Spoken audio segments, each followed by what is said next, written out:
আসসালামু আলাইকুম dear viewers. আজকে আপনারা যে চিত্রটি দেখতে পাচ্ছেন এটি হচ্ছে হযরত শাহজালাল ইন্টারন্যাশনাল এয়ারপোর্টের সামনের প্রামাণ্য চিত্র। মানুষের যে ভোগান্তি, রাস্তা অবরোধ করে দেওয়ার পরে যাত্রী সাধারণ যে ভোগান্তির মধ্যে পড়ে তারই একটি চিত্র। যাত্রীদের কষ্ট, রাস্তা চলাচল পথচারীদের কষ্ট, দূর থেকে যারা আসে তাদের কষ্ট, এবং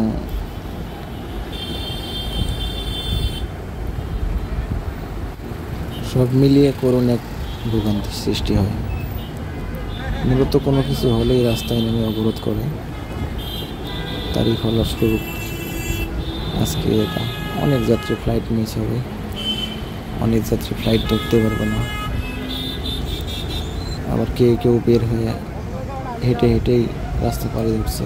এই আপনারা দেখতে পাচ্ছেন অনেকজন লাগেজ নিয়ে, ব্যাগ নিয়ে হেঁটে হেঁটে রাস্তা পাড়ি দিচ্ছে। এরকম অনেক কাহিনী আছে যেটা মানুষের এক ভোগান্তির সৃষ্টি করে। তাই সকলকে সচেতন হতে হবে যাতে করে মানুষের ভোগান্তি সৃষ্টি না হয়, সেদিক খেয়াল রাখতে হবে। দেখুন কি একটা অবস্থা,